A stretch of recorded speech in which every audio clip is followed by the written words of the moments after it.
Cardozo Education Campus, located in the Columbia Heights neighborhood, is perched on a ridge with a sweeping view toward downtown Washington. The title of our RFP was Beacon on the Hill, because we saw that the old Central High Cardozo was really essentially supposed to be this beacon on the hill. It's built on this plateau overlooking the Potomac River Valley, and it had just kind of come under a little bit of disrepair and just needed a little bit of sprucing up. Built in 1916, the original school was called Central High. It taught an all-white student body through the early 20th century. When enrollment for the school began to dwindle in the 1940s, district officials decided to move the all-black Cardozo High School, which had outgrown its building, into the central space. The school was integrated for all races in 1954. Well, I think the things that we noticed, one, were that the building was very anonymous because the hallways were very large, circulation patterns were difficult to understand or see. Obviously, the building hadn't been well cared for in a time, but there were lots of good structure to the bones.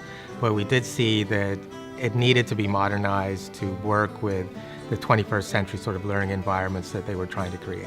One of the first things we did was look at how the building worked. And because it was originally designed as a kind of a boys and girls school, however, it was during a time when they didn't really interact. So there was a boys wing and a girls wing, which made it frustrating in today's schools because they couldn't really circulate. So we looked into how to improve the circulation, and in order to solve that issue, we added a center stair in the center of the building as you come in.